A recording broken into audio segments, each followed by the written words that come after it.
The cathedral bells screamed through the night. Iron against bronze, harsh and wild, like the death cries of angels. Sister Lyra pressed her back against the cold stone wall, clutching the silver cross at her throat. Her white robes were already stained red. "They're inside the walls," she whispered to the darkness. The holy city of Lumengard had never fallen. Not in 300 years. Not since the first crusade against the Nightborn. But tonight the impossible was happening. Tonight the vampires had come home. A shadow moved past the stained glass windows. Too fast, too fluid to be human. Then another. And another. The colored light painted their forms in blues and golds, making them look almost beautiful. Almost. Sister Lyra had seen what they did to the outer settlements. She knew what beauty could hide. The great doors of the cathedral exploded inward. Wood and metal scattered like broken bones across the marble floor. Through the smoke and dust a figure walked forward. Not rushed. Not hunting. Walking like she owned the world. Queen Vireya of the Nightborn stepped into the House of Light, and the holy flames guttered low. Her pale hair caught the moonlight streaming through the shattered windows. Her crimson dress swept the floor like spilled blood. And her eyes were the color of winter nights, cold and endless and full of terrible patience. "Where is he?" she asked the trembling nun. Her voice was silk over steel. Beautiful and deadly like everything else about her. Sister Lyra said nothing. Couldn't speak. Couldn't breathe. The vampire queen smiled, showing teeth white as bone. "The Witchflame. Seren Vale. The man who killed my sister and burned half my court to ash." She stepped closer, her heels clicking against the sacred stones. "I know he's here. I can smell his righteousness." Still, Sister Lyra remained silent. Brave little mouse. Vireya reached out and touched the nun's cheek with one pale finger. Where she touched, frost spread across the skin. "But I have all night. And so much creativity." That's when the war cry split the air. "For the light." Seren Vale burst from the shadows behind the altar, his blessed blade singing through the air. Holy fire danced along the steel. His silver armor gleamed like captured starlight. He was everything the church taught their warriors to be: pure, deadly, unbreakable. He was magnificent. He was too late. Vireya caught his wrist mid-strike, her fingers closing around blessed steel with no more effort than catching a falling leaf. The holy fire flickered and died. "Hello, Inquisitor," she purred. For a heartbeat they stared at each other. The vampire queen and the holy warrior. Ancient enemies. Legends made flesh. Seren's gray eyes burned with righteous fury. "Release her." "Release who?" Vireya glanced at Sister Lyra, still frozen against the wall. "Oh, the little mouse. She's perfectly safe. For now. Your quarrel is with me." "Yes." The queen's smile widened. "It is." She twisted his wrist and the blessed blade clattered to the floor. Before he could move, before he could pray, before he could even breathe, she had him. Her hand around his throat, lifting him off his feet like he weighed nothing at all. "You burned my sister alive," she whispered, her face inches from his. "You destroyed my court. You started this war." Seren struggled, but her grip was iron. Unbreakable. She was a monster. She was my blood. Vireya's eyes flashed, and for a moment, something almost human flickered in their depths. Pain. Loss. Rage older than empires. "And now you're going to pay for what you took from me." She leaned closer, her breath cold against his ear. "I'm going to break you, Seren Vale. Piece by piece. Day by day. Until you forget you were ever holy. Until you beg me for the mercy you never showed her." His vision was going dark at the edges, but he managed to speak. 3 words. Defiant. Proud. "Go to hell." Vireya laughed, a sound like winter wind through broken glass. "Oh, my dear Inquisitor," she said as his world faded to black. "I'm going to take you somewhere so much worse." The last thing Seren heard before the darkness claimed him was the sound of the cathedral bells, still screaming their iron song into the night. The last thing he saw were her eyes, cold and cruel and beautiful. The eyes of the woman who would either destroy him or damn him. Perhaps both. And so begins the tale of the Witchflame and the Queen of Ashes. A story written in blood and shadow, in fury and forbidden desire. A story that would either end in redemption, or ruin them both. Chapter 1. The Fall of the Inquisitor. Pain was the first thing that returned to him. Sharp, burning pain across his ribs where vampire claws had raked through his armor. Dull, throbbing pain in his skull where something had struck him during the battle. And beneath it all, a strange, cold ache that seemed to come from his very bones. Seren Vale opened his eyes to marble and shadow. He lay on a stone floor polished smooth as glass. Above him, arched ceilings disappeared into darkness. Pale light filtered down from somewhere far overhead. Not sunlight but something colder. Hungrier. A dungeon. But not like any he'd ever seen. This place was beautiful in its cruelty. Carved pillars twisted upward like frozen screams. The walls were inlaid with patterns that hurt to look at too long, geometric designs that seemed to shift when he wasn't watching directly. Even the chains around his wrists were works of art, forged from some dark metal that drank in light. He tried to sit up. The chains allowed it, but barely. They were long enough to let him move around a small area, but no more. Someone had planned this carefully. Someone who wanted him alive and aware. Finally awake, are we? The voice came from the shadows beyond his reach. Soft, amused, familiar. Queen Vireya stepped into the pale light, and Seren's holy mark, the silver scar burned into his left palm, flared with pain. She changed from her crimson dress into something simpler. Black leather that hugged her pale form like a second skin. Her silver hair was braided back, showing the sharp angles of her face. She looked younger than she had in the cathedral, almost mortal. Almost. Where are my men? His voice came out rough, broken. Dead. She said it like commenting on the weather. Most of them. A few are indisposed elsewhere. Rage flooded through him, hot and clean. He lunged forward, chains singing against stone. You. I killed them myself. Vireya didn't even step back. With these hands. Would you like the details? The chains caught him just short of reaching her. She'd measured the distance perfectly. You're a monster. He spat the words like a curse. Yes. Her smile was sharp as winter. But I'm an honest monster. Can your church say the same? My church saves souls. Your church burns children. The words hit him like a slap. We do not. Really? She began to pace around the edge of his reach, always just beyond his grasp. Tell me about the fire at Millbrook. The one where you torched an entire village because 3 families were suspected of feeding vampires. Seren's jaw clenched. They were collaborators. They chose their side. The babies chose. The old woman who couldn't even walk chose. Vireya stopped directly in front of him, close enough that he could see flecks of gold in her pale eyes. Or did you just decide their lives were worth less than your righteous fury? It was war. It was murder. She knelt down until they were at eye level. This close he could smell her, something like winter roses and old blood. Something that made his pulse quicken in ways that had nothing to do with fear. Something wrong. You destroyed my sister, she said quietly. Burned her alive while she screamed. She was the last of my blood family, Seren Vale. The last connection I had to what I used to be. For just a moment her mask slipped. He saw something raw and broken in her expression. Something that looked almost like grief. Then it was gone, replaced by cold calculation. So now I'm going to destroy you. Piece by piece. Day by day. She reached out and traced one finger along his jaw, her touch like ice. Until you understand what you took from me. He jerked his head away from her touch. I'll die first. Oh, you'll try. She stood, brushing dust from her leather pants. They all try it first. But I have something your predecessors didn't. Which is? Her smile was terrible and beautiful. Time. She walked toward the shadows, then paused at the edge of the light. Your quarters have everything you need to survive. Food, water, even books if you get bored. I'm not interested in starving you, Inquisitor. That would be too quick. Too kind. What do you want? I want you to break. She turned back to face him, her eyes reflecting the pale light like a cat's. I want you to fall so far from your precious light that you forget what it feels like to be holy. I want you to beg me for forgiveness that will never come. Never. We'll see. She began to fade back into the darkness, but her voice lingered, wrapping around him like silk chains.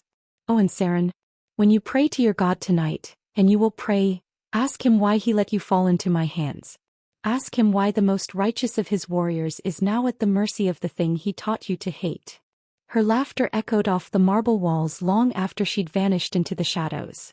Seren pulled against his chains until his wrists bled, but the dark metal held. He tried to call upon the light, tried to feel the warmth of divine power flowing through him. Nothing came. In this place in her domain his god felt very far away. He slumped back against the cold stone wall and closed his eyes. In the distance he could hear music, something soft and sad and achingly beautiful. Vampire music. The sound of the damned singing hymns to their own damnation. And despite everything, despite his chains, despite his situation, despite the monster who held him captive, Seren found himself listening. Found himself wondering what could make something so terrible sound so beautiful. The thought terrified him more than any threat she could have made. Chapter 2: Chains and Thrones. They came for him at what might have been midnight. 4 vampires in dark silk and silver mail, moving through his prison like dancers. None of them spoke. They simply unlocked his chains and gestured for him to stand. Seren considered fighting. The odds were terrible, but he'd faced worse. Then he saw the woman leading them, pale skin marked with ritual scars, eyes like burning coals. A vampire old enough to remember the first wars. Old enough to kill him before he could blink. "The queen commands your presence," she said in a voice like grinding stone. They led him through corridors that belonged in a palace, not a dungeon. Tapestries covered the walls, scenes of battle and beauty woven in threads that caught the torchlight. The floors were polished obsidian that reflected his ragged form as he passed. Everything here was designed to make him feel small. It worked. The throne room was a cathedral of darkness. Pillars soared upward until they vanished into shadow. Hundreds of vampires filled the space.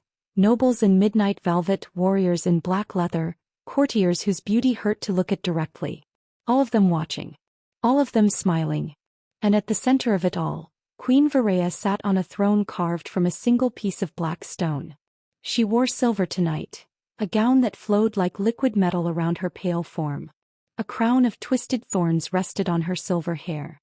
In this place, surrounded by her court, she looked like what she was. A goddess of the damned. The vampires shoved Seren forward until he stood at the base of the throne. The obsidian steps stretched up before him like a mountain. Every eye in the room was on him. Hungry, amused, calculating. "Kneel," commanded the scarred vampire. Seren remained standing. A ripple of laughter went through the court. Not cruel, just entertained. Like adults watching a child's tantrum. Vireya leaned forward, resting her chin on one pale hand. "How delightfully stubborn.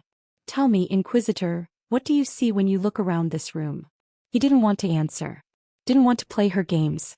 But something in her tone made him look, really look, at the assembled court. They were beautiful, all of them. Inhumanly perfect. But there was something else, something that made his throat tighten with unexpected emotion. They were young. Not in body. Many of them had the timeless faces of creatures centuries old. But in their eyes, in the way they moved, there was something almost childlike. As if they were playing at being monsters rather than actually being them. "I see the dead," he said finally. "Close." Vireya stood and descended the steps, her silver gown whispering against stone. "You see the surviving. These are what remains of my people after your holy war. Barely 200 souls where once there were thousands." She stopped directly in front of him, close enough that he could feel the cold radiating from her skin. "Every face in this room has lost someone to your church's righteousness. Lovers, children, parents, all burned in the name of your light." Her voice dropped to a whisper. "And yet here they stand trying to rebuild something beautiful from the ashes you left behind." "You're parasites," Seren said, but the words felt hollow. "You feed on human. We fed on volunteers." The correction came sharp as a blade. "Before your church made us outlaws, humans came to us willingly. We offered them something your God never could, the promise that death was not the end. You offered them damnation. We offered them choice." She began to circle him, never taking her eyes off his face. The court watched in perfect silence. "But that's not why you're here," she continued. "You're here because I have something you want." From somewhere in the shadows more figures emerged. Human figures in the white robes of the order. Seren's heart lurched as he recognized them. Brother Marcus, barely 18 and trembling with fear. Sister Elena, her usually perfect composure cracked and bleeding. Captain Thorne, the grizzled veteran who'd trained half the inquisitors in the northern provinces. The last survivors of his unit. 12 of your people survived our little encounter at Dusk Haven, Vireya said conversationally. They're being well cared for. Fed, clothed, given medical attention for their wounds. I'm practically a saint. The vampires laughed at that, a sound like silver bells in a tomb. What do you want? Seren's voice came out rougher than he intended. From you?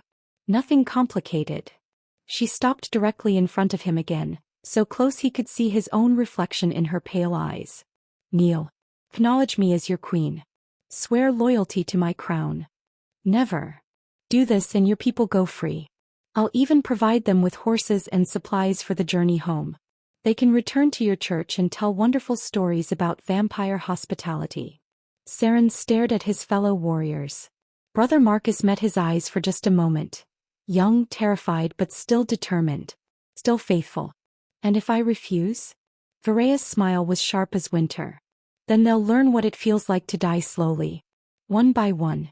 While you listen from your pretty cage. The throne room was silent except for the soft whisper of silk and leather as vampires shifted in their seats. Waiting. Watching. Seren looked at the survivors again. Good people. Faithful people.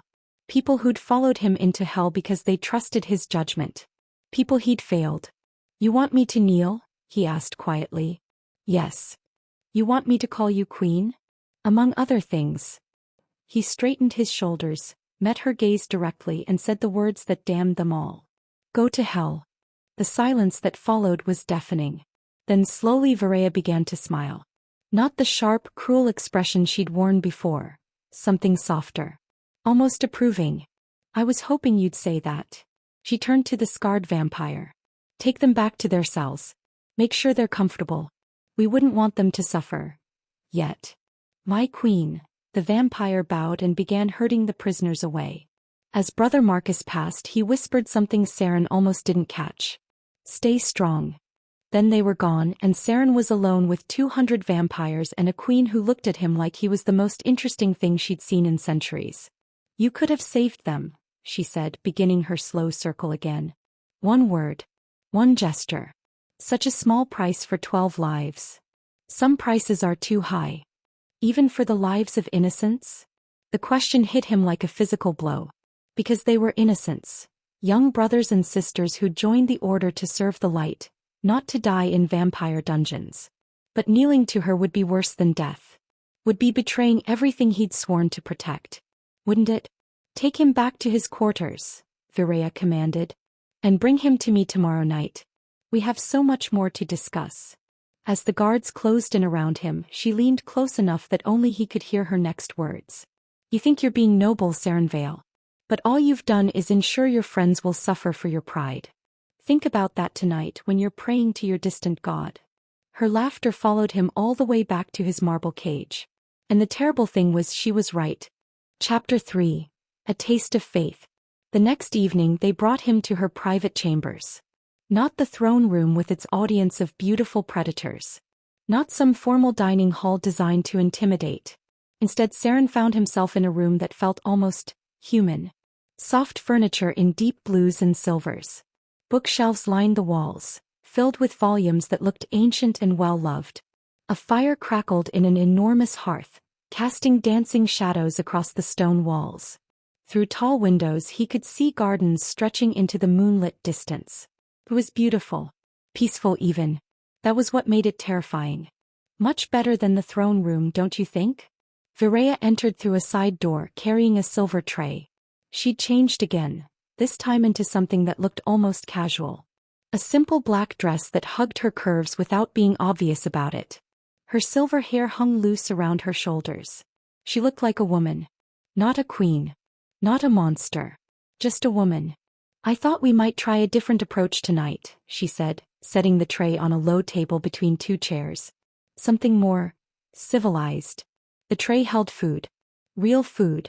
Bread that smelled fresh from the oven, cheese that looked imported from somewhere warm and distant, fruits he didn't recognize but that made his mouth water just looking at them.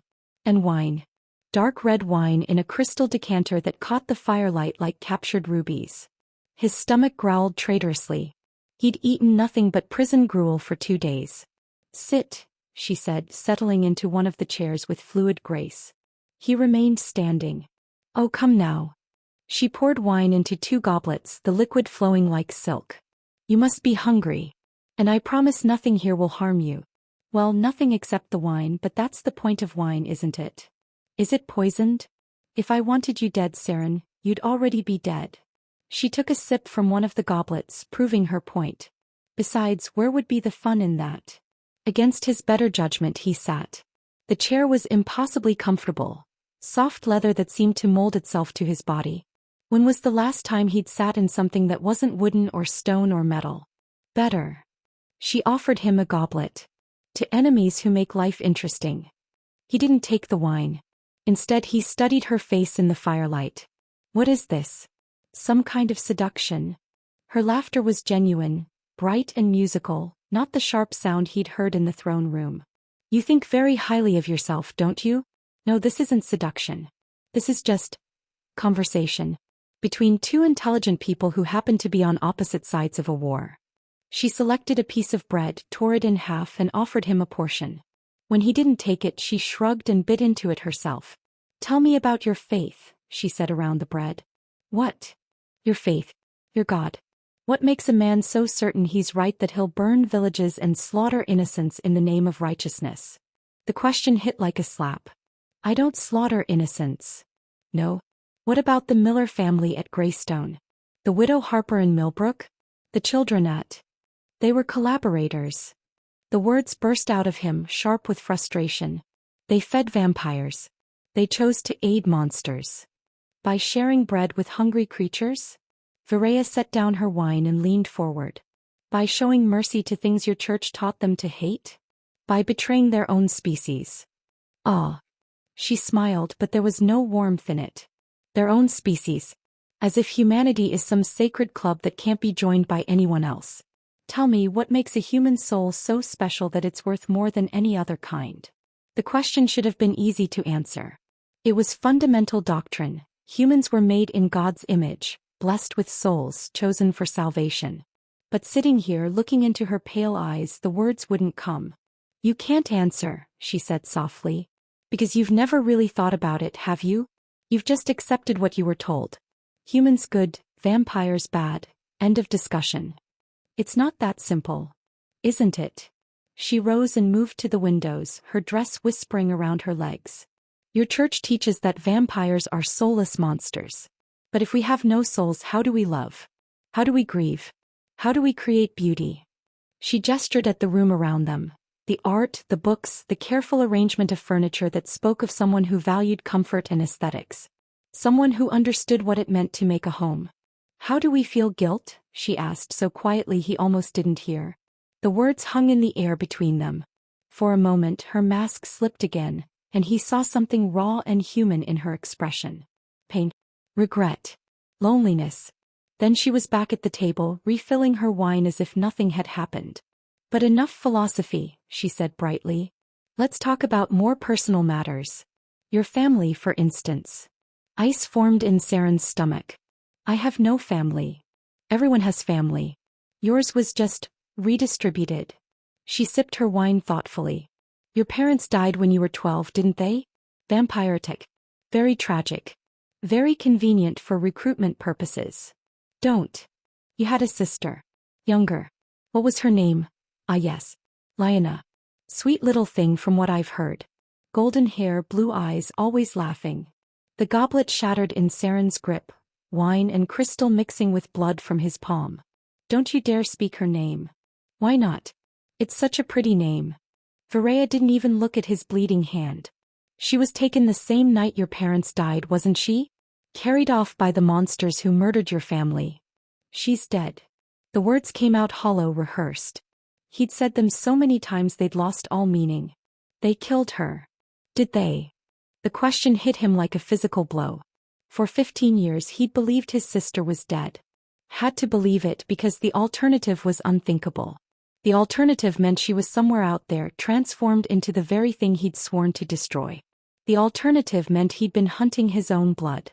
The church told you she was dead, Vireya continued relentlessly. Because it was easier than the truth. Because the truth would have been complicated. She's dead, he repeated, but his voice cracked on the words. Oh, my dear Inquisitor. Vireya leaned back in her chair, her eyes reflecting the firelight like a cat's. She serves in my court now. The world tilted sideways. Sound disappeared except for the roaring in his ears. The fire, the wine, the comfortable room, everything became distant and unreal. His sister. Alive. Vampire. You're lying. I never lie. It's so much more fun to tell the truth. She stood and moved to a writing desk in the corner, returning with something in her hands. A miniature portrait, the kind traveling artists made for a few coins. She held it out to him. The face in the portrait was older, paler, with eyes that held shadows they'd never held in life. But the bone structure was the same. The shape of the nose. The way one eyebrow sat slightly higher than the other. Lyanna. His little sister. Vampire. She'll be so excited to see you, Vireya said, her voice floating from very far away. She asks about you sometimes. Wonders if you ever think about her. Wonders if you'd still love her knowing what she's become. Seren couldn't breathe. Couldn't think. The portrait fell from nerveless fingers to lie face up on the table between them. She serves in my court now, the vampire queen repeated, leaning close enough that he could feel her breath against his ear. And you'll see her soon. Chapter 4. Fire Beneath Ice. 3 days passed without seeing her. 3 days of pacing his marble cage like a caged wolf. The portrait of his sister burned into his memory. 3 days of prayers that felt like shouting into an empty void, of trying to find the light in a place where shadows lived in every corner. 3 days of slowly going mad. On the third night, Seren made his choice. The guards had grown careless. They still came with their silent efficiency, bringing food and water, checking his chains. But there was a rhythm to it now. A predictable pattern. Vampires might be immortal, but they could still fall into habits. He'd been working on the loose stone in the wall for 2 days, using the broken remains of the wine goblet to chip away mortar that had weakened over decades. His fingers were raw and bleeding, but the stone finally came free just as the guards made their evening rounds. Inside the hollow space he found what he'd hoped for, an old iron nail, rusted but still sharp. Not much of a weapon, but enough. Enough to carve the sacred runes into his skin. The first cut burned like liquid fire. The holy symbols, etched in his own blood, flared with pale light as they accepted the sacrifice. Power flowed through him. Not much, not compared to what he'd once commanded, but enough. Enough to matter. The chains around his wrists cracked and fell away like brittle ice. Seren stood in his cell, free for the first time in days, and felt something he'd almost forgotten. Hope. The corridors beyond his prison were darker than before. Emergency lighting, perhaps, or maybe the vampires simply preferred deeper shadows at night. Either way, it worked in his favor. He moved like a ghost through passages lined with impossible architecture. Stairs that spiraled upward in defiance of physics. Doorways that opened onto rooms larger than the spaces they occupied. Everything here followed dream logic rather than the natural laws of the world. It should have been disorienting. Instead, it felt oddly familiar, as if some part of him understood this place on an instinctive level. The thought disturbed him more than he wanted to admit.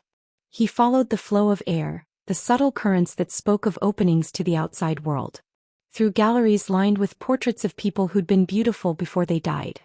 Past libraries that smelled of ancient knowledge and forbidden secrets. Around courtyards where silver fountains sang in the moonlight. This wasn't a fortress. It was a work of art. A monument to everything the church claimed vampires couldn't create. The outer wall, when he finally reached it, was exactly what he'd expected. Black stone that seemed to absorb moonlight, topped with iron spikes that gleamed like teeth. But there were handholds, places where the stone had weathered or been deliberately carved for climbing. She'd known he would try to escape. She'd made it possible. The realization should have stopped him. Should have made him turn back and accept that this was just another game.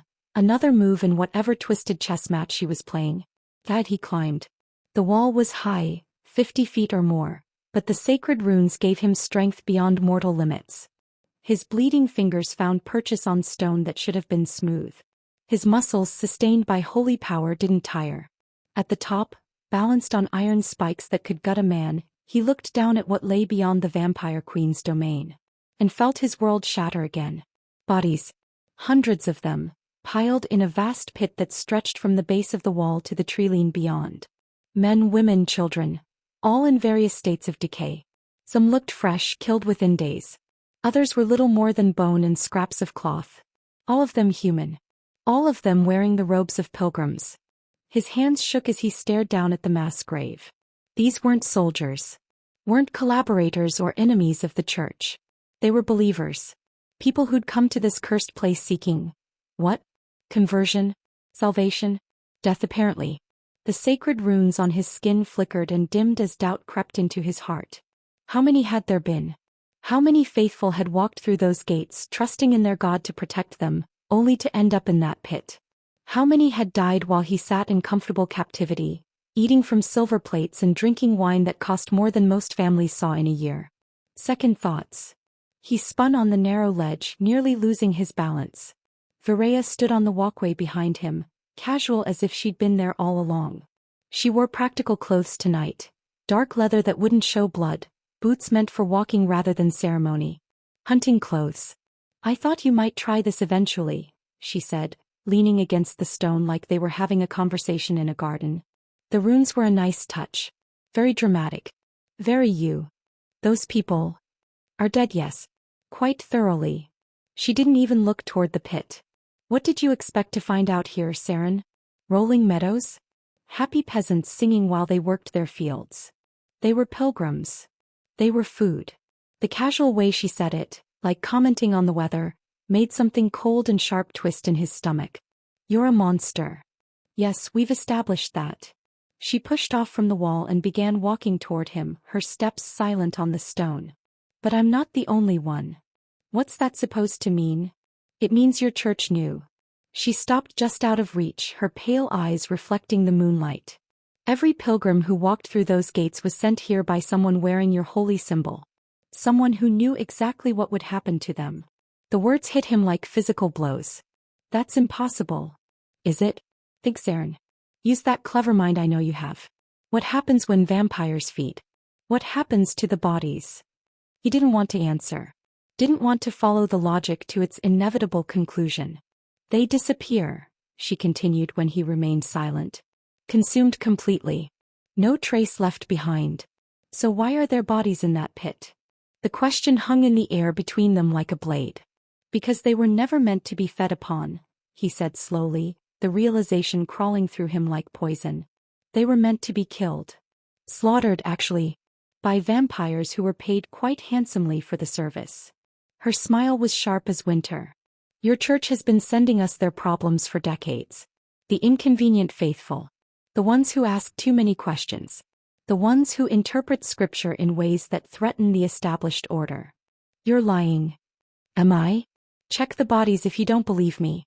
Look for the ones wearing expensive clothes, carrying purses full of gold, bearing letters of introduction from high-ranking church officials. She gestured toward the pit with casual indifference. Look for the ones your precious church wanted dead but couldn't kill themselves. Look for the ones they sent to us because vampires make such convenient scapegoats. Seren stared down at the mass grave, his mind reeling. If she was telling the truth, if his church had been sending people here to die, then everything he'd believed, everything he'd fought for. Why are you telling me this? Because I want you to understand what you've been serving. What you've been killing for. She took another step closer and now he could smell her. Winter roses and old blood and something else. Something that made his pulse quicken despite everything. Your church isn't pure, Seren. It's not holy. It's just another organization doing whatever it takes to maintain power. And you? What are you? Honest. The word came out soft, almost gentle. I don't pretend to be anything other than what I am. I don't dress up murder in holy robes and call it righteousness. She was close enough to touch now. Close enough that he could see the flecks of gold in her pale eyes, could count the individual strands of silver in her hair. Close enough that jumping would mean taking her with him. The thought should have been appealing. Should have filled him with righteous purpose. Instead, all he could think about was the way she'd looked when she spoke of her sister. The pain that had flickered across her face when she'd mentioned guilt. The books in her chambers. The art on her walls. The careful way she'd arranged furniture to create something beautiful in a place of darkness. Jump if you want to, she said quietly. I won't stop you. But ask yourself this first. If you die here, who speaks for those bodies? Who tells their families what really happened to them? You could. I'm a monster, remember? Who would believe me? She stepped back, giving him space. But you're a holy warrior. A righteous inquisitor. People listen to men like you. Men like me put them in that pit. Some of them. Not all. Her voice carried something he'd never heard from her before. Something that might have been hope. Not you. The sacred runes on his skin flickered and died, leaving him empty and cold and more alone than he'd ever been in his life. Below him, the mass grave stretched into darkness. Behind him, the vampire queen waited. And somewhere in the space between heaven and hell, Seren Vale made his choice. He climbed down from the wall. Chapter 5. The Queen's Game. She didn't speak to him on the walk back. Didn't gloat about his failed escape or mock him for climbing down from the wall. She simply led him through corridors that felt different now. Less like a prison, more like a labyrinth where every turn revealed new questions about everything he'd believed. When they reached his chambers, she paused at the threshold. I'll have food sent, she said, her voice carefully neutral. And books if you'd like. Something to occupy your mind while you process. Why? The word came out rougher than he'd intended. Why what? Why show me? Why tell me the truth about the church, about the pilgrims? He turned to face her fully. What do you gain from destroying my faith? For a moment her mask slipped. He saw something vulnerable in her expression, something that looked almost like loneliness. Perhaps I'm tired of being the only monster in the room, she said softly. Then she was gone, leaving him alone with questions that felt more dangerous than any torture she could have devised. The food came an hour later, along with a selection of books that made his breath catch. Not the religious texts he'd expected, but histories. Accounts of the early days of the war between church and vampire. Personal memoirs written by people who'd lived through the First Crusades. People who remembered when things had been different. He read until dawn, and with each page, more cracks appeared in the foundation of everything he'd built his life upon. The next night she came to him. Not summoning him to throne room or private chambers, but actually entering his quarters. She knocked first, a courtesy that somehow felt more intimate than if she'd simply appeared. May I come in? He was sitting by the window, one of her books open in his lap. A memoir written by a human woman who'd loved a vampire during the early days of the war. Before the church had made such unions punishable by death. It's your castle. It's your space. She entered slowly, as if afraid sudden movements might spook him. Tonight she wore simple clothes, dark trousers and a white shirt that made her look younger, more human. Her silver hair was pulled back in a practical braid. I wanted to check on you. Check on me. Last night was difficult. I know what it's like to have your world turned upside down. She moved to the other chair by the window but didn't sit. When I was first turned, I spent weeks in denial. Convinced myself it was all a nightmare, that I'd wake up human again. How old were you? 17. The admission came quietly. Barely more than a child, really. Certainly young enough to believe the world was simple and good and that monsters only existed in stories. She finally sat, curling into the chair like a cat. In the moonlight streaming through the window, she looked fragile. Breakable. It was an illusion, he knew. She could kill him without breathing hard. But the illusion was compelling. What happened? He found himself asking. War happened. The First Crusade. My village was caught between your armies and mine, and both sides decided it was better to burn it than let the enemy have it. Her voice was matter-of-fact, but he caught the edge of old pain beneath the words. I was dying in the rubble when she found me. She. The vampire who turned me. Elena. He was kind in her way. Gave me a choice. Die as a human or live as a monster. Vireya's smile was sad and sharp. I chose to live. I've been wondering if that was the right choice ever since. You regret it? Some days. She looked out the window at the gardens below. It's a longer life than most get, but it's not always a better one. There are prices to immortality that the stories never mention. Such as watching everyone you love age and die while you stay the same. Learning that humans you thought were friends will turn on you the moment they discover what you are. Realizing that no matter how hard you try to be good, to be worthy of the gift you were given, the world will always see you as an abomination. Her words hung in the air between them. Seren found himself studying her profile in the moonlight. The clean lines of her face, the way shadows collected in the hollow of her throat, the slight tremor in her hands that spoke of emotions carefully controlled. "Is that why you hate the church?" he asked. "Because they see you as an abomination?"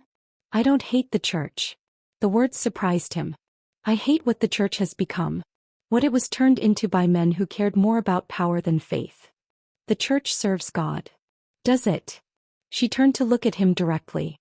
"Or does it serve itself, using God's name as justification? When was the last time you saw a church official feed the hungry without demanding conversion first? When did you last hear a sermon about love that didn't come with a list of acceptable targets for hatred?" The questions hit too close to home. He thought of Bishop Aldrich, who wore robes that cost more than most peasants made in a year. Of Cardinal Thorne, who preached about holy poverty from his palace filled with gold and art.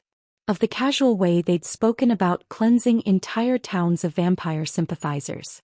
"My sister," he said suddenly. "Lyanna. What's she like now?" Vireya's expression softened. "Complicated. She has your stubbornness and your sense of justice, but she's learned to temper it with compassion. She works with the human refugees who come to us, helps them adjust, teaches them that we're not the monsters their church painted us as." Human refugees? People fleeing church persecution. Heretics mostly. Or those who question the official doctrine too loudly. She leaned forward slightly. "Did you know your church has started burning books? Any text that suggests vampires might be capable of good, or that questions the righteousness of the Crusades." He didn't know.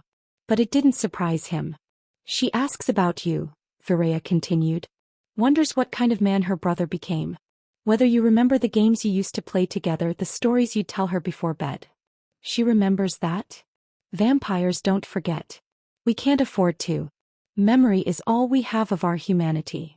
She was quiet for a moment. "She still loves you, you know. Despite everything. Despite what you became." The words hit him like a physical blow. All these years he'd carried the guilt of her death. The knowledge that he'd failed to protect her, that his weakness had cost her life. To learn she was alive was miracle enough. To learn she didn't hate him. "I want to see her." "I know." Vireya's voice was gentle. "And you will. But not yet. Not until you're ready." "Ready for what?" "To see her without trying to kill her." The words were said without accusation, just a statement of fact. "To look at what she's become and accept that she's still your sister." "And if I can't? Then you'll break both your hearts.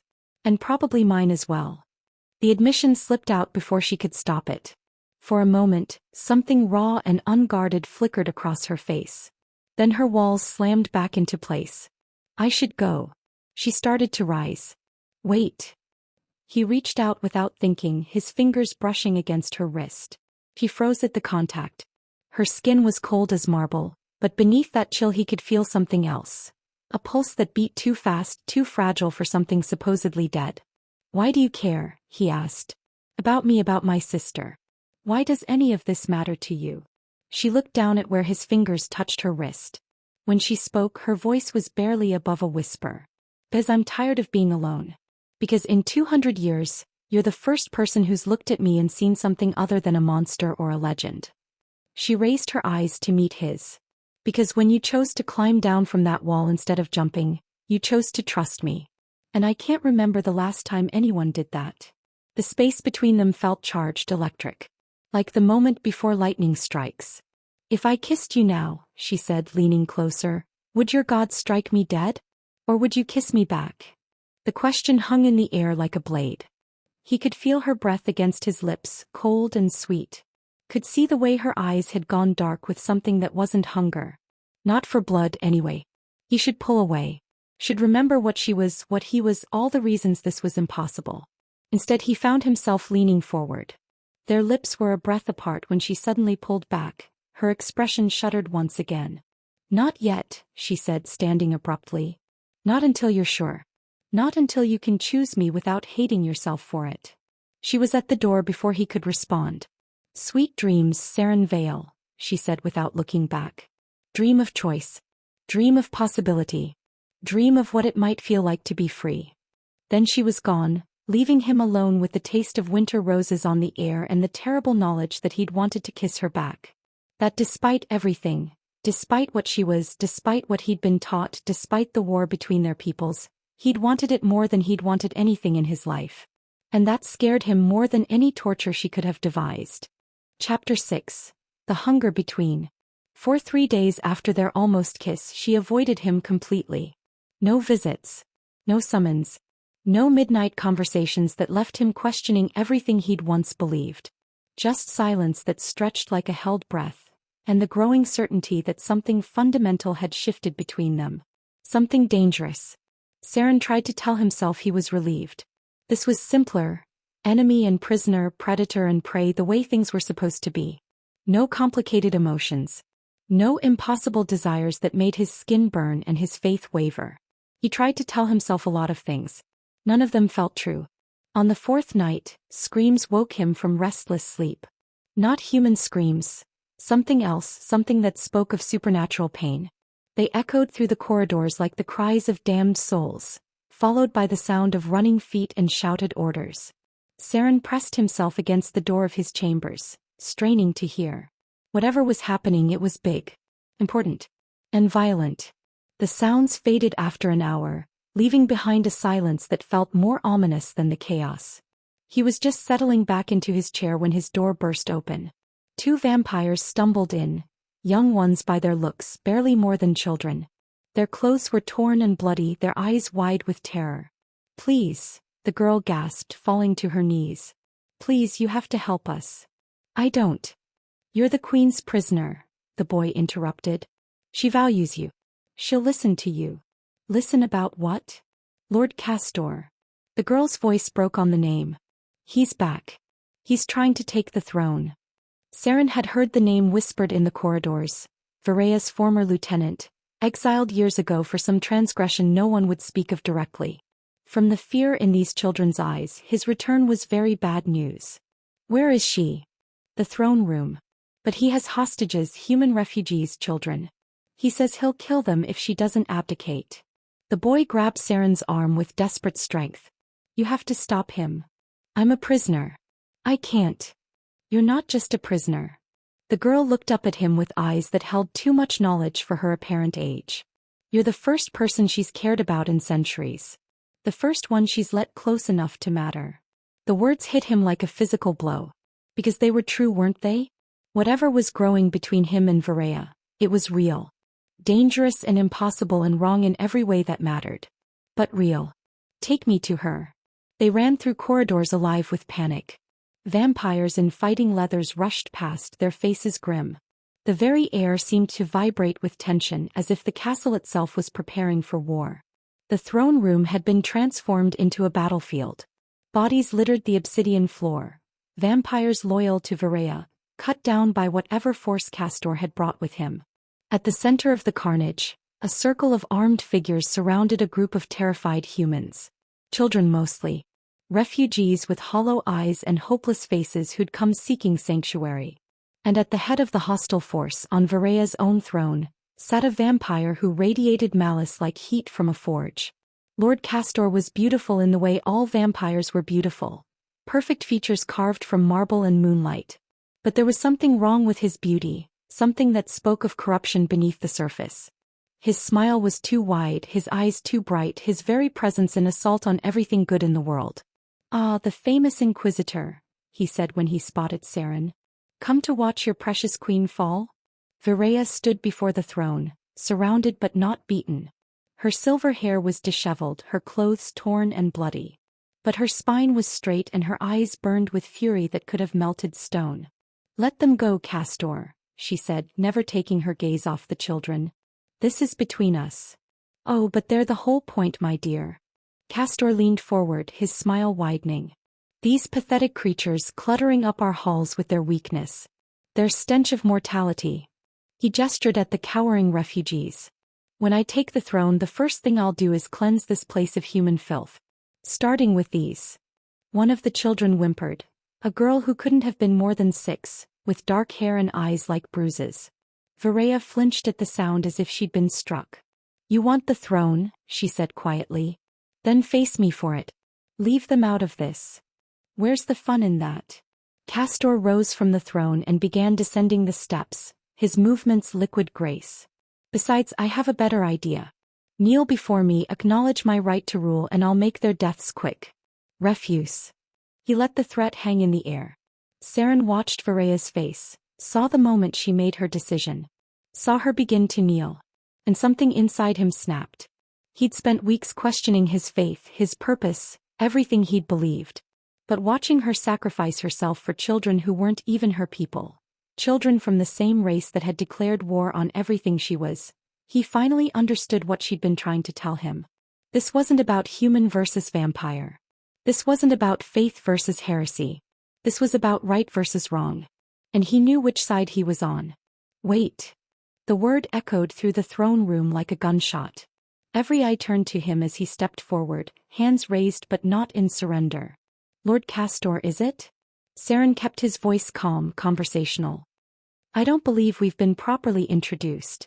And you are. Seren Vale. The Witchflame. Perhaps you've heard of me. Castor's eyes narrowed. The Inquisitor who killed Duchess Morwen. I wondered when I'd have the pleasure. She was a monster. Just like you. The insult hung in the air like a blade. Castor's beautiful face twisted with rage. Careful, human. You're in no position to make threats. Actually, I think I am. Seren began walking forward, slow and steady.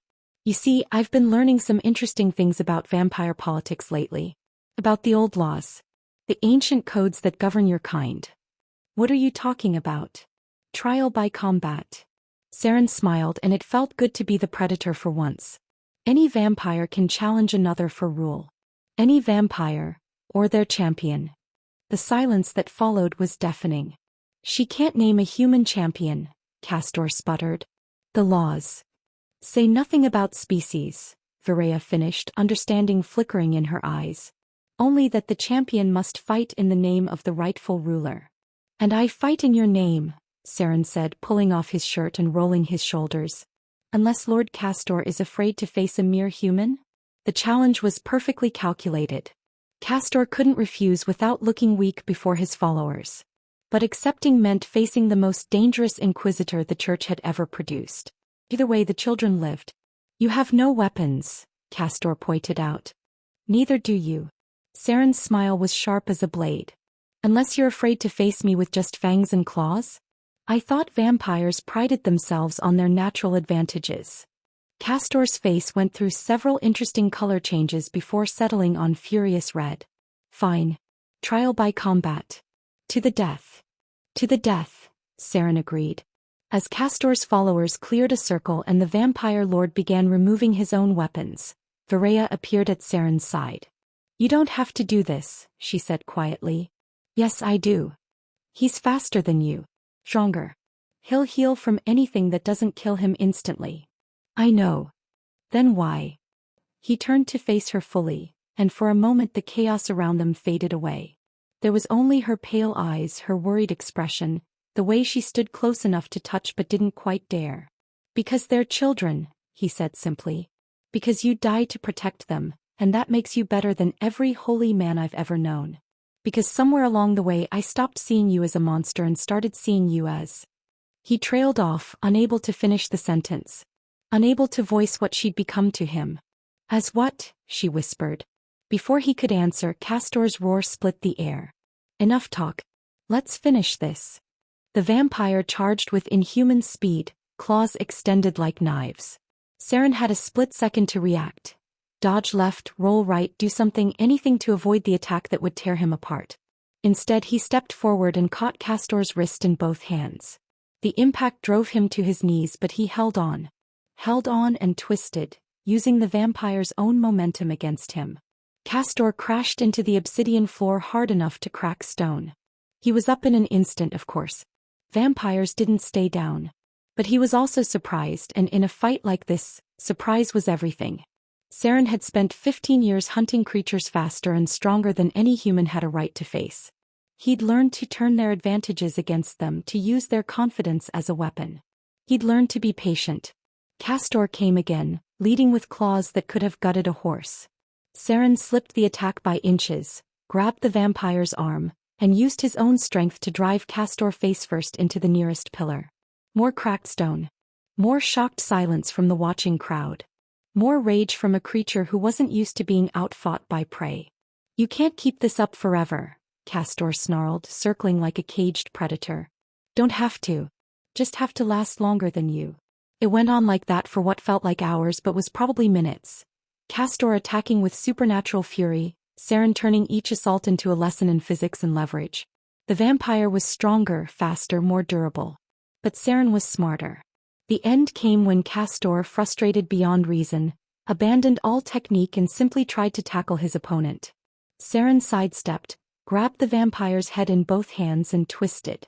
The crack of breaking bone echoed through the throne room like thunder.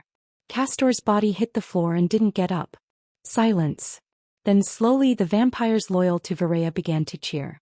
The sound built and grew until it filled the vast space, a roar of approval that spoke of respect earned in blood. Seren stood over the body of his enemy, breathing hard, covered in sweat and blood that wasn't entirely his own. When he looked up, he found Vireya watching him with an expression he couldn't read. "Well," she said when the cheering finally died down. That was unexpected. Around them, her people were already moving, securing Castor's followers, checking on the human refugees, beginning the cleanup. But Seren only had eyes for the vampire queen. Only had thoughts for the way she'd been willing to die for people who weren't her own. "Your Majesty," he said, and the title didn't feel like mockery anymore. "Seren." She stepped closer, close enough that he could see the gold flecks in her pale eyes. "Thank you. You would have done the same." "Yes, but I'm a monster, remember? You're supposed to be better than me." "Maybe," he said, reaching up to touch her face without thinking. "Or maybe we're both just trying to do the right thing in a world that's forgotten what that looks like." She leaned into his touch, her eyes fluttering closed. "You're bleeding," she murmured. He looked down at his hands, saw the cuts from Castor's claws. They weren't deep, but they were bleeding freely. "I'll heal." "Not fast enough." Her eyes opened and there was something hungry in them. Something that made his pulse quicken. "I could help." "How?" Instead of answering, she raised his wounded hand to her lips and licked the blood away with one quick stroke of her tongue. The sensation shot through him like lightning. Not pain. Something else, something that made his knees weak and his breathing ragged. "Vampire saliva has healing properties," she said, her voice husky. "Among other things." "What other things?" She smiled, showing just the tips of her fangs. "Would you like to find out?" This time, when she leaned up to kiss him, he didn't pull away. Her lips were cold as winter, but they warmed under his touch. She tasted like wine and moonlight and something indefinably wild. When her tongue brushed against his, he felt those fangs and shivered with something that definitely wasn't fear. When they finally broke apart, both of them were breathing hard. "Your quarters are mine," she whispered against his lips. "I don't care," he said and meant it. She smiled, bright and fierce and beautiful, and led him from the throne room. Behind them, vampires were already composing songs about the night the human champions saved their queen. But Seren wasn't thinking about songs or legends or what any of this meant for the war between their peoples. He was only thinking about the woman whose hand was in his, and the fact that for the first time in his life he was choosing something just because he wanted it. Not because it was righteous or holy or commanded by men in gold robes. Just because it felt right. Just because it felt like coming home. Chapter 7, Blood and Betrayal. He woke to silver hair spread across his chest and the strange peace that came from finally stopping the fight against himself. Vireya lay curled against him like a cat, her pale skin almost luminous in the pre-dawn light. She looked younger in sleep, not the ageless beauty of vampire legend, but something more fragile, more human, more precious. Seren traced lazy patterns on her bare shoulder, marveling at how right this felt. How natural. All his life, he'd been taught that happiness was earned through suffering, that pleasure was a distraction from holy purpose. But lying here with her felt more sacred than any prayer he'd ever spoken. "You're thinking too loudly," Vireya murmured against his collarbone. "I can practically hear the gears turning." "Sorry." "Don't be. I like the way your mind works." She lifted her head to look at him, her pale eyes warm with something that might have been love. "Though I suspect you're overthinking whatever moral crisis is brewing behind those gray eyes." He was. The rational part of his mind was already cataloging all the ways this changed everything. His mission, his faith, his identity as an inquisitor. The part that still remembered his vows was screaming about betrayal and damnation. But a larger part, a part that felt more like his true self than anything had in years, simply didn't care. No crisis, he said, leaning down to kiss her forehead. Just adjustment. Emamum. She stretched against him like a satisfied cat. Well, adjust quickly. We have visitors coming. Visitors. As if summoned by her words, a soft knock echoed through the chamber. Vireya sighed and rolled out of bed with fluid grace, pulling on a silk robe that did absolutely nothing to help his focus. Enter, she called. The door opened to reveal a figure Seren recognized from his fever dreams and childhood nightmares. But also, impossibly, from better memories, bedtime stories and shared games and the sound of laughter echoing through their father's house. Lyanna. His sister stood in the doorway like a vision from another life. She'd grown tall in the 15 years since he'd lost her. Tall and graceful, with the kind of ethereal beauty that marked her clearly as vampire. Her hair was still golden, but paler now, like sunlight filtered through winter clouds. Her eyes were still blue but deeper, holding shadows that spoke of secrets and sorrows he couldn't imagine. But her smile was exactly the same. "Hello, brother," she said, and her voice was music and memory and everything he'd thought he'd lost forever. Seren couldn't speak, couldn't breathe, couldn't process the reality of her standing there, alive and beautiful and wrong in every way that mattered to his training. And perfect in every way that mattered to his heart. "I'll leave you two alone," Vireya said softly, moving toward the door. "No." The word burst out of him with desperate force. "Please. Stay." She nodded and settled into a chair by the window, close enough to offer support but far enough to give them space. Lyanna entered fully and closed the door behind her. "You're taller than I remember," she said, studying him with those impossibly blue eyes. "You're not dead." She laughed, bright and genuine and so familiar it hurt. "Not for a very long time, no. Though I'm told you've been mourning me quite dramatically. Burning villages in my honor and everything." The casual way she said it made him flinch. "Lyanna." "Oh, I'm not judging. Well, I am a little. But I understand why you did it." She moved closer, her steps silent on the stone floor. "The church told you I was dead. That the monsters had devoured your innocent little sister. It gave your rage a nice, clean target. They said they found your body. They found a body. Some other poor girl who happened to have blonde hair." Her expression darkened. "They needed you angry, Seren. Angry men make excellent weapons. And you've always been excellent at everything you set your mind to." Each word hit him like a physical blow.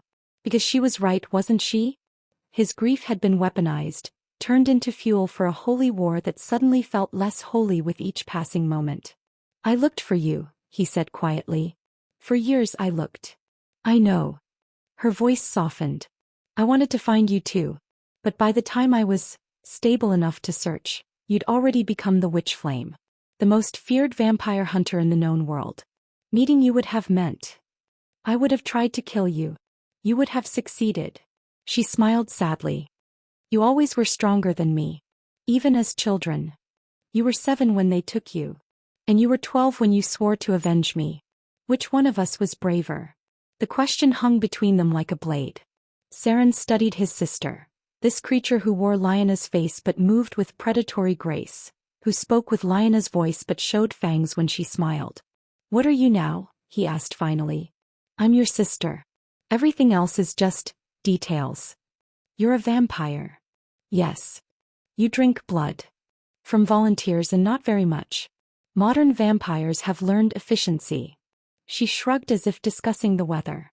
"What I am now is a teacher. I help human refugees adjust to life in vampire territory. I protect the children who arrive here terrified and alone just like I was. By turning them into monsters? By giving them choice." Her eyes flashed with something that might have been anger. "Something your church never offered them. The church offers salvation. The church offers conformity. Believe what we tell you, do what we command, hate who we hate, and maybe you'll be worthy of God's love." Lyanna shook her head. "I offer something simpler. The chance to be yourself, whatever that might be. And if what they are is human, then they stay human. About half do." She moved to the window looking out at the gardens below. "The other half choose something else. Something that lets them help people like they were helped. Seren tried to process that. Tried to reconcile the image of his innocent little sister with this creature who spoke casually of transformation and choice and heretical concepts like humans choosing to become vampires. I don't understand. That's okay. You don't have to. Lyanna turned back to him, and for a moment her face was exactly as he remembered, young and bright and full of impossible hope. I just wanted you to know that I'm happy. That I chose this. That you don't have to carry guilt for something that was never your fault. The church said. The church lied. They've been lying about a lot of things. Her voice turned gentle. But you're starting to figure that out, aren't you? He looked at Vireya, who'd been watching this reunion with careful eyes. She'd given him this, the chance to see his sister, to know she was alive and well and chose her path freely. She'd given him back a piece of his soul he'd thought was lost forever. I want you to be free, he said suddenly. Both of you, all of you. I want this war to end. It can, Lyanna said. But not while the church sees vampires as abominations to be cleansed. Not while they profit from hatred and fear. Then we change their minds. We. Vireya spoke for the first time since Lyanna had entered. What do you mean? Seren stood, his decision crystallizing like ice in his veins. I mean, I go back. I tell them what I've learned. I testify to the truth of this place, of your people, of what the war really is. They won't listen, Lyanna said softly. They'll have to. I'm the Witchflame. The most successful inquisitor in church history. My word carries weight. Your word carries weight until you start saying things they don't want to hear, Vireya corrected. Then you become another heretic to be silenced. Maybe. But I have to try. He moved to Vireya, taking her cold hands in his warm ones. I have to try to build something better than endless war.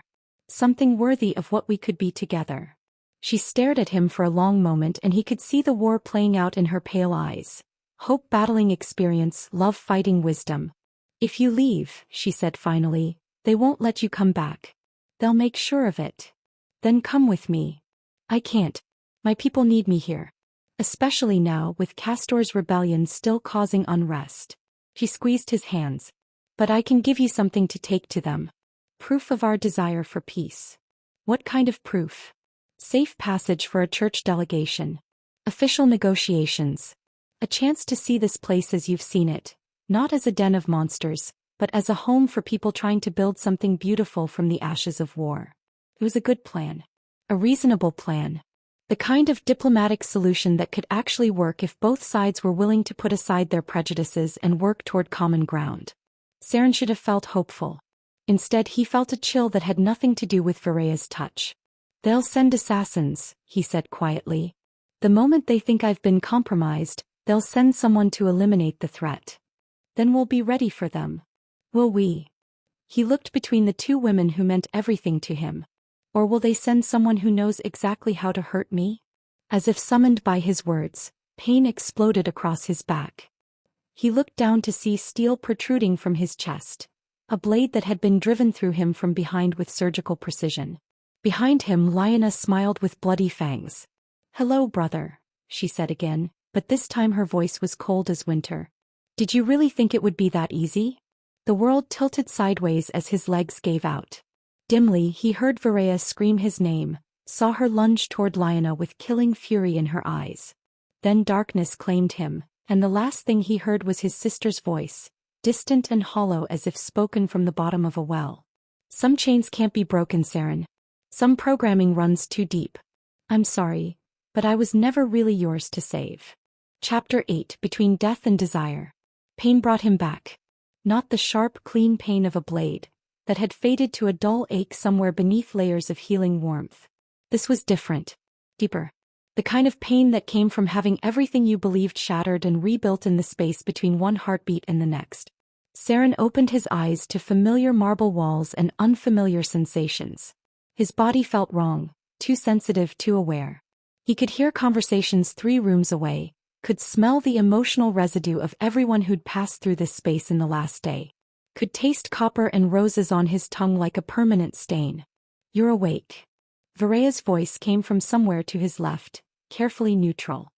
He turned his head, too fast, the world blurring with motion that should have been impossible. and found her sitting in the chair by his bed. She looked exhausted, her pale hair disheveled, her clothes wrinkled as if she'd been sitting there for days. How long? His voice came out rough, strange. 3 days. It was close. She wouldn't meet his eyes. The blade missed your heart by inches, but it nicked your lung and severed an artery. You should have died. Should have. But didn't. The implications of that settled over him like a shroud. You saved me. It wasn't a question. I gave you a choice. Live or die. You chose to live. By accepting your blood. Yes. He sat up carefully, testing the limits of his new reality. The wound was gone. Not healed but gone, as if it had never existed. His skin felt different, more sensitive. His senses were overwhelming in their clarity. But his reflection in the mirror across the room showed no fangs. His skin, while pale from blood loss, hadn't taken on the marble perfection of vampire beauty. What am I now? Complicated. For the first time since he'd awakened, she looked directly at him. You're not vampire.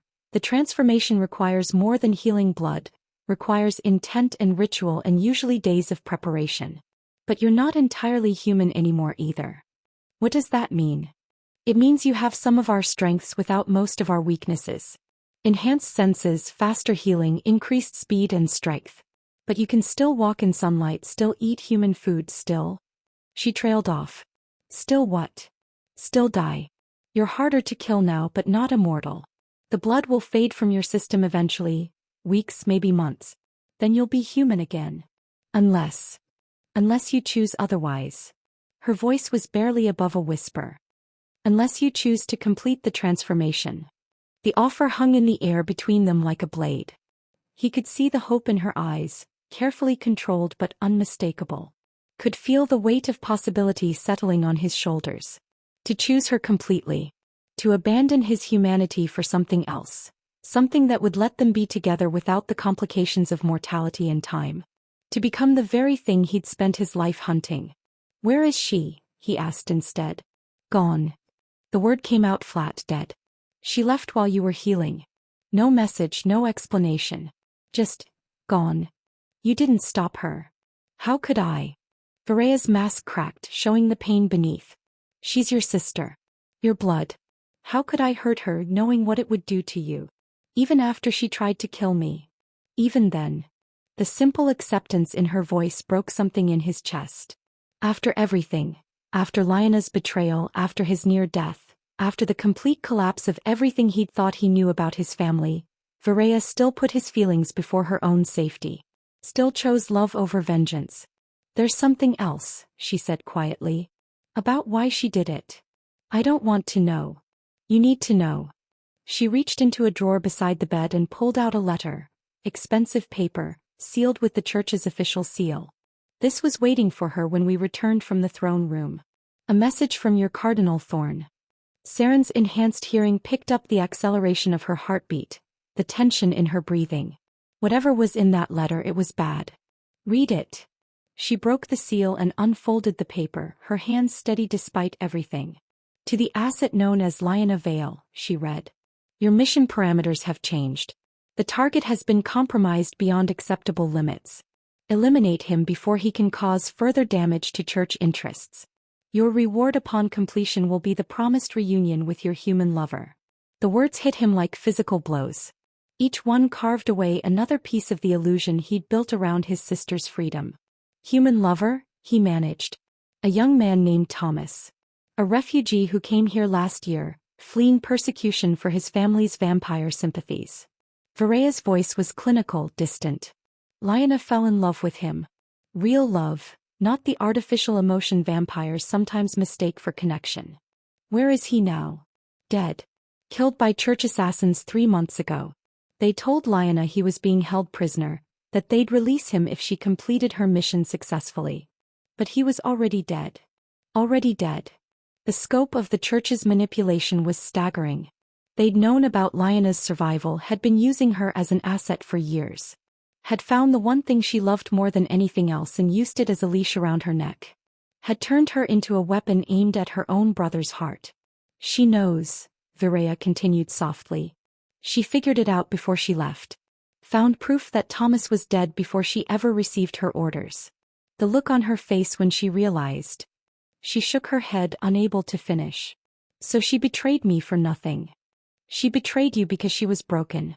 Because they found her weakness and exploited it until she couldn't think clearly anymore. Vireya folded the letter carefully as if it might fall apart in her hands. The same way they'd exploit any weakness to get what they wanted. Including mine. Especially yours. You were their greatest weapon until you started thinking for yourself. Now you're their greatest threat. Seren stared at the ceiling, processing the magnitude of what he'd learned. His sister alive but enslaved. His church corrupt beyond redemption. His own life, built on lies and manipulation and the calculated destruction of everything he'd once loved. And in the middle of it all, a vampire queen who'd chosen to save him despite the cost to herself. There's more, Vireya said. The church has responded to your extended absence. They've declared you dead, killed in the line of duty while destroying a major vampire stronghold. There's already a martyr's statue being carved in your honor. And the real reason? They're coming. A full crusade, armed with blessed weapons and holy fire. They plan to wipe this place off the map and everyone in it. No survivors, no witnesses, no inconvenient truths to complicate their narrative. When? Tomorrow night. The time frame was impossible. Even with his enhanced capabilities, even with advance warning, there was no way to evacuate everyone. No way to get the children and refugees to safety before the church's war machine arrived. No way to save the people who'd become his family in ways that had nothing to do with blood. How many are coming? 500 inquisitors. 1,000 blessed soldiers. Siege engines blessed by the High Cardinal himself. Her voice was steady, but he could hear the fear beneath it. It's not a battle, Seren. It's an extermination. Then we run. Where? They have scouts watching every road, every path through the mountains. And most of our people won't leave. This is their home. The only safe place many of them have ever known. Then we fight. With what? 200 vampires against 1,500 trained killers? Some of our people are barely more than children, Seren. They've never seen real battle. Then what do you suggest? She was quiet for a long moment, staring at her hands. I surrender, she said finally. I walk out alone, offer myself in exchange for the lives of my people. Maybe they'll accept it. Maybe they'll be satisfied with just the queen. That's insane. They'll kill you and attack anyway. Probably. But it's the only chance. No. The word came out harder than he'd intended, charged with an authority he hadn't known he possessed. There's another way. What? He stood, testing his new strength, feeling power flow through muscles that had been reborn in vampire blood. Not human, not vampire, but something else. Something that might be exactly what they needed. I challenged their leader. Single combat, winner takes all. It's an old law, one they can't refuse without losing face. Seren. I'm not human anymore. Not fully. That makes me something they've never faced before. He turned to face her and saw his own determination reflected in her pale eyes. Something they're not prepared for. Even if you win, even if they honor the challenge, what then? You'd have to return with them. You'd have to convince them that everything they believe is wrong. Then that's what I'll do. And if they refuse to listen? If they decide you're compromised beyond redemption? Then I'll make sure they listen. The implications of that hung in the air between them. He was talking about war. Not the clean, distant war between armies, but personal war against his former brothers. Against everything he'd once been. You don't have to do this, Vireya said quietly. You could leave. Tonight before they arrive. Find somewhere safe and build a new life.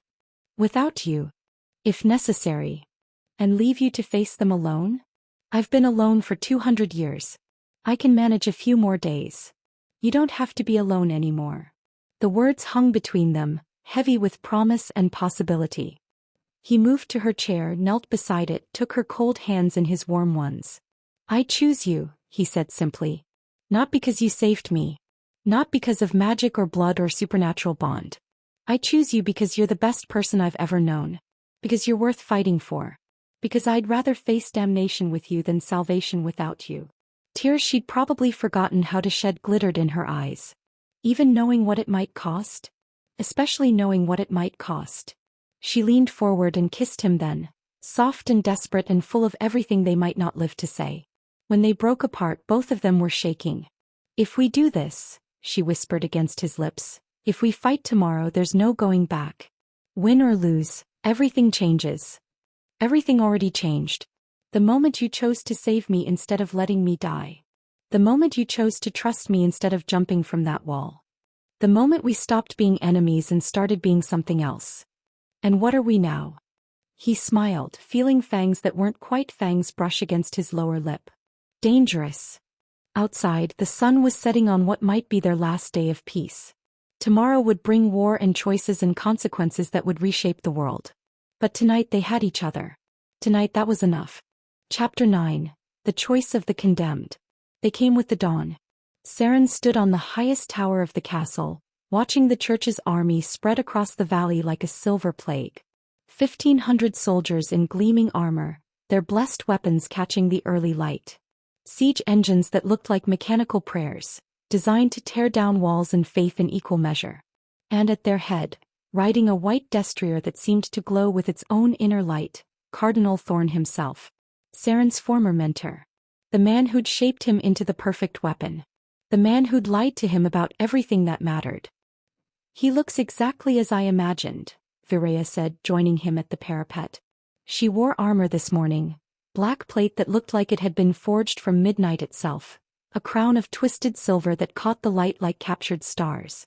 In the dawn light she looked like a goddess of war. Beautiful and terrible and utterly magnificent. "Worse," Seren replied. "He looks proud." Below them, the army had stopped just outside arrow range. A small delegation was riding forward under a flag of parley, Cardinal Thorn and 2 of his personal guards. "They want to talk," Vireya observed. "They want to gloat." A horn sounded from below, its note clear and commanding. The traditional signal for parley. Vireya sighed and adjusted her crown. "Well then, let's not keep them waiting." They met in the courtyard, with Vireya's court arranged behind them in a show of strength that probably fooled no one. 200 vampires against 1,500 humans was brave, perhaps, but it wasn't practical. It was magnificent futility. Cardinal Thorn dismounted from his destrier with the fluid grace of a man who'd been doing this for decades. He was exactly as Seren remembered, tall and lean and beautiful in the way that spoke of absolute faith. His silver hair was perfectly arranged, his robes immaculate despite the long ride. His eyes were the color of winter sky, cold and clear and utterly certain. He looked at the assembled vampires with the expression of a man examining interesting insects. Then his gaze found Seren and his perfect composure cracked. "By all the saints," he breathed. "It's true. You're alive." "Hello, Marcus." Using his mentor's given name felt like a small rebellion. "You look well. Martyrdom suits you. We thought, the report said you were dead. Killed defending innocence from vampire predation." Thorn's eyes moved between Seren and Vireya, and understanding dawned in them like a slow poison. "But you're not dead, are you? You're something else entirely." "I'm exactly what I've always been. A man trying to do the right thing." "The right thing?" Thorn's voice rose, carrying across the courtyard. "You stand beside monsters, Seren. Creatures that feed on human blood and corrupt everything they touch. How is this right?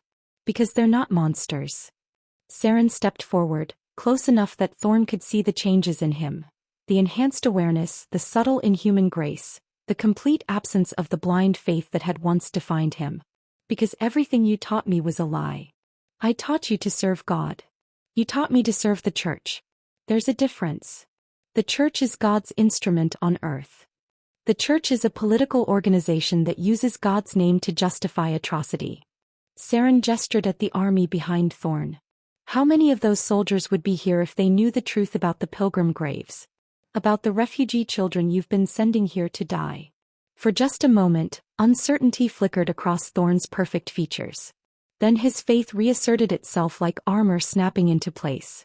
"I don't know what lies these creatures have poisoned you with, but..." "No lies. Just truth.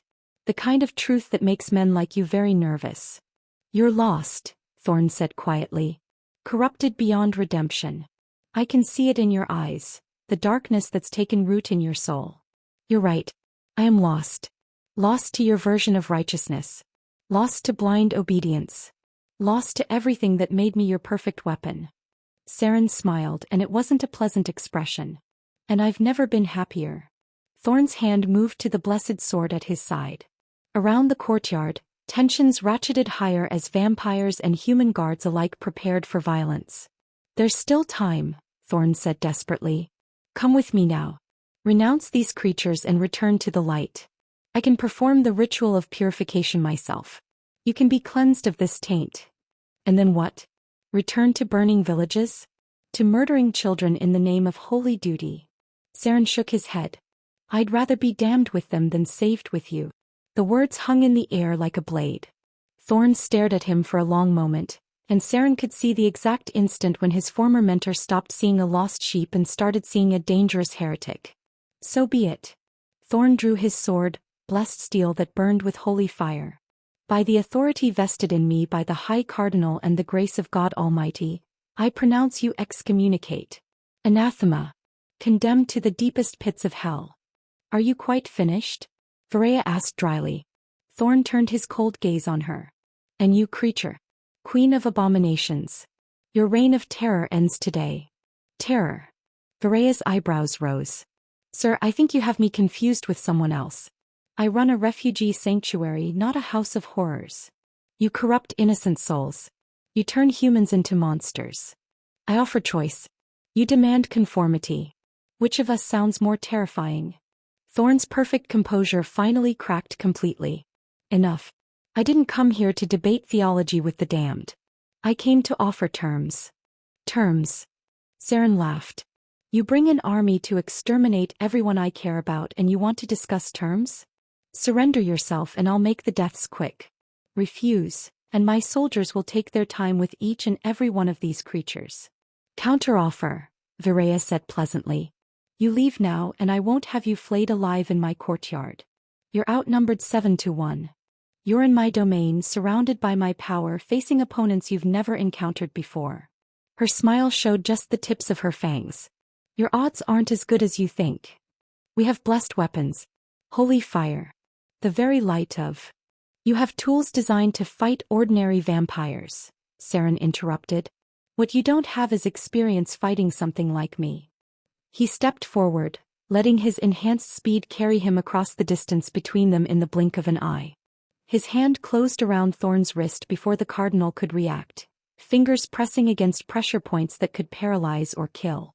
Something that's neither human nor vampire but something else entirely, he continued conversationally. Something your blessed weapons weren't designed for. Something your training never prepared you to face. Thorn tried to break free, calling on technique Seren had taught him years ago. But Seren was faster now, stronger, operating on levels his former mentor couldn't match. Let me go. In a moment. Seren increased the pressure slightly, just enough to make his point. First, I want you to understand something. This doesn't have to end in bloodshed.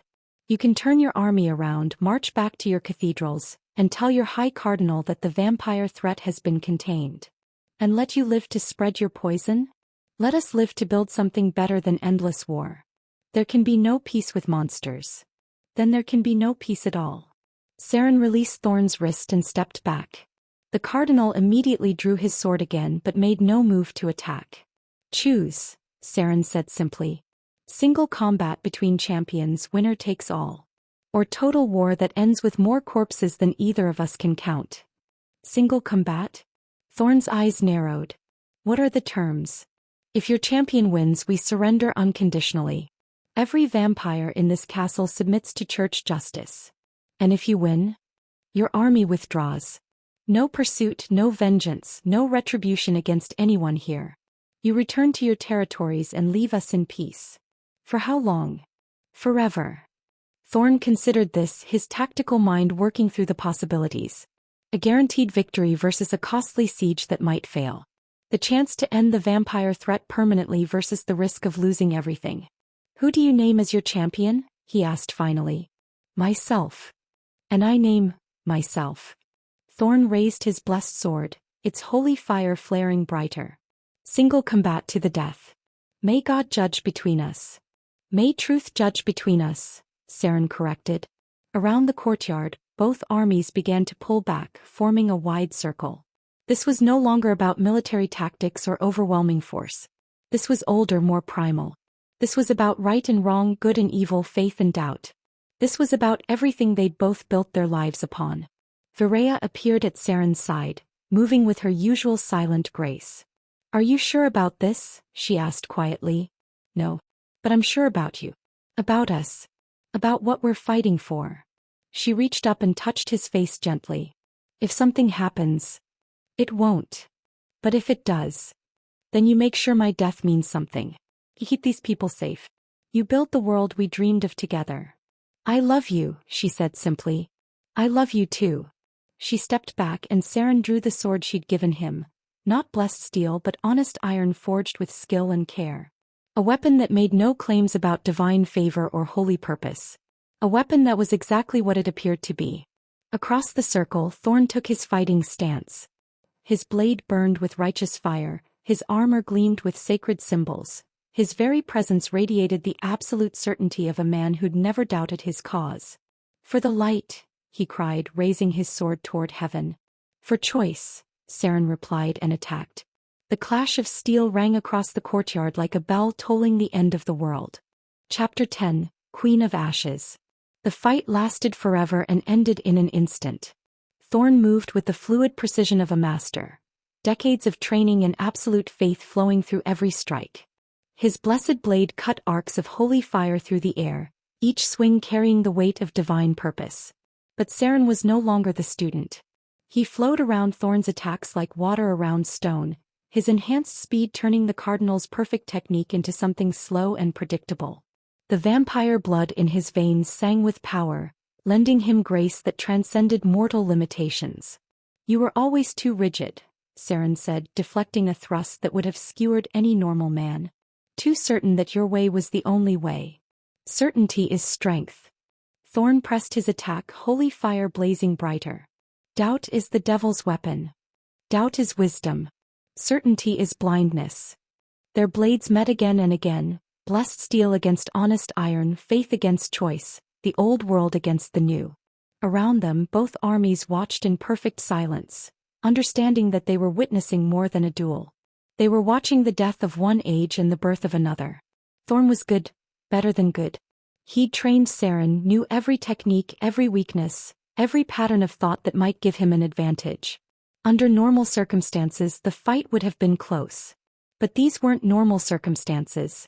Seren wasn't fully human anymore, wasn't bound by mortal limitations. And more importantly, he was fighting for something real. For love, for choice, for the right of people to build their own definition of home. Thorn was fighting for an idea. A beautiful, terrible idea that demanded conformity and called it righteousness. The end came when Thorn overextended himself, putting everything behind a thrust meant to end the fight in one perfect moment. Seren sidestepped by inches, grabbed his mentor's sword arm, and drove his knee into the Cardinal's ribs with inhuman force. Bone cracked. Thorn gasped, doubling over. Seren's blade found his throat. "Yield," Seren said quietly. "Never." Blood ran from Thorn's mouth, but his eyes burned with undiminished faith. "I serve a cause greater than myself. Greater than life itself.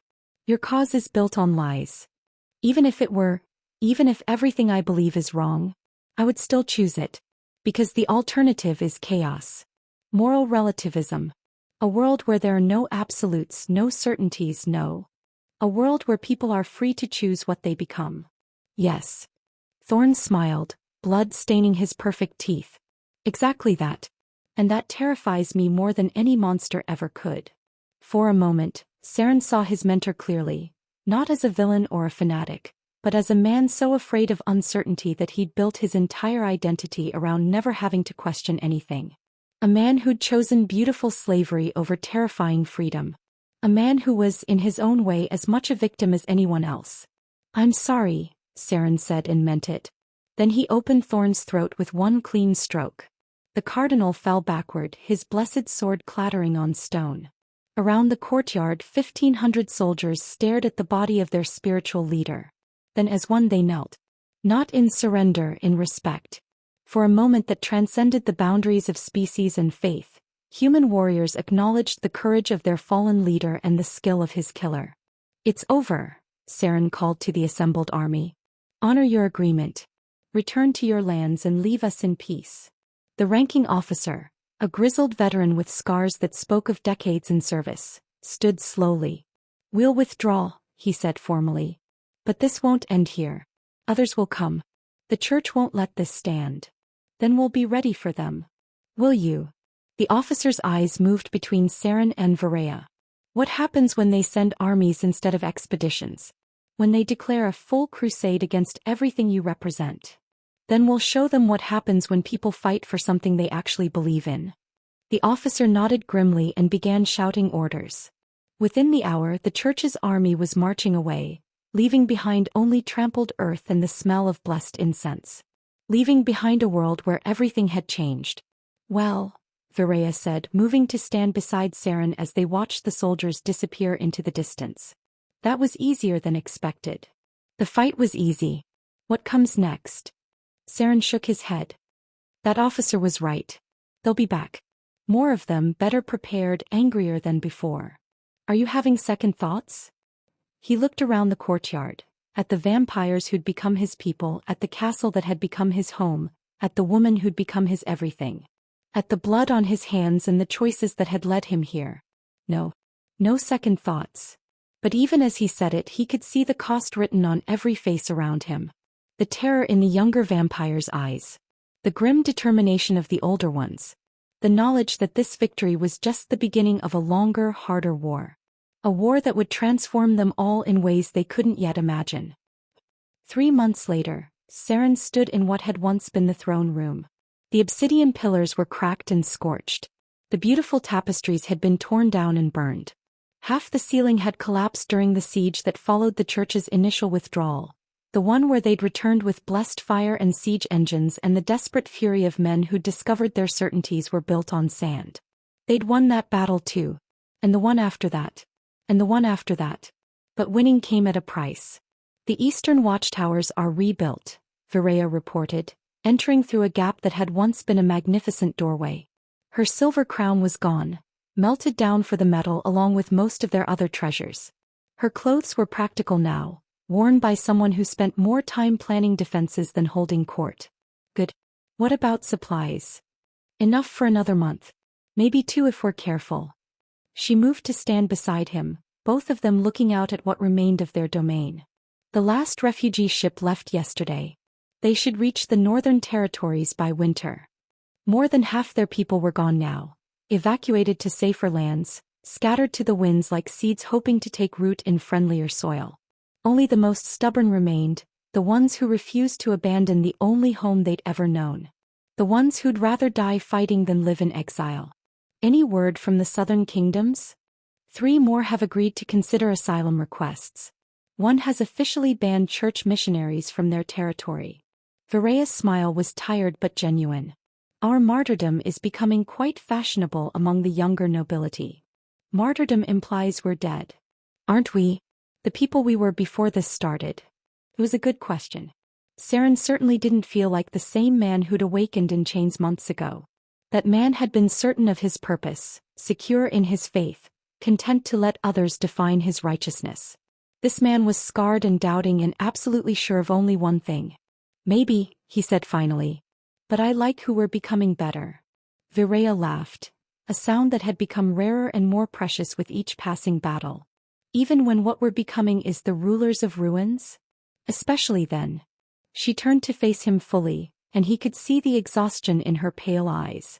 The weight of command, of responsibility, of making choices that kept people alive in a world determined to see them dead. "I never wanted to be a war queen," she said quietly. "And I never wanted to be a heretic revolutionary. Funny how life works out. Is that what we are now? Revolutionaries. We're whatever we need to be." He reached out and took her hand, fingers intertwining with the easy familiarity of shared struggle. "Whatever it takes to build something better from these ashes." Around them, the ruined throne room echoed with the sounds of reconstruction. Hammers and saws and voices raised in cooperation rather than fear. Vampire and human working side by side, united by shared purpose rather than divided by ancient prejudices. It was messy and chaotic and absolutely nothing like the ordered perfection of either church or traditional vampire court. It was beautiful. Do you regret it? Vireya asked suddenly. Choosing this? Choosing me? Never. The word came without hesitation, carrying the weight of absolute certainty. I regret the pain it's caused others. I regret that we couldn't find a peaceful solution. But choosing you? Choosing this life, this cause, this impossible dream of a world where monsters and saints can coexist. He lifted their joined hands and kissed her knuckles gently. That's the only choice I've ever made that I know was right. She was quiet for a moment, studying his face in the afternoon light that streamed through their broken ceiling. You know they'll never stop coming for us, she said finally. The church, I mean. This is bigger than territory or politics now. We've challenged the fundamental assumptions their entire worldview is built on. They can't let that stand. Then we'll keep fighting them. Until when? Until we're all dead? Until there's nothing left but rubble and martyrs. Until we win. And what does winning look like exactly? It was a question he'd been asking himself for months. Victory seemed like such a simple concept until you tried to define it. Was it defeating the church completely? Converting the world to their way of thinking? Simply surviving long enough to prove their point?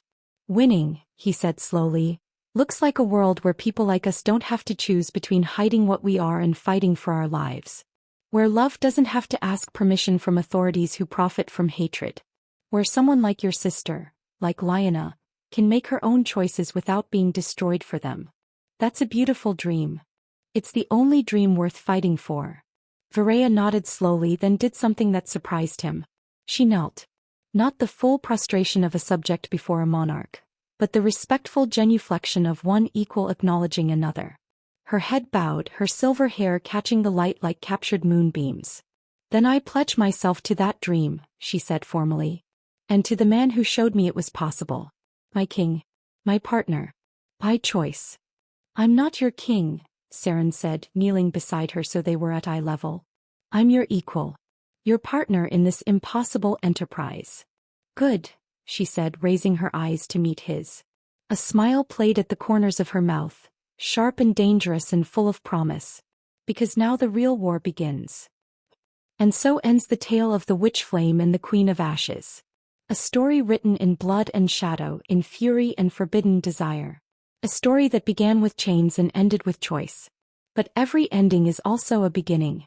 And in the ruins of their perfect world, two hearts that should have been enemies discovered something stronger than hatred, more enduring than faith, more powerful than the forces arrayed against them. They discovered love. And revolution. And the dangerous, beautiful possibility that the world could be remade by those brave enough to burn it down and build it anew. Their war was just beginning. But then again so was their reign. And Queens of Ashes, as it turns out, burn very bright indeed.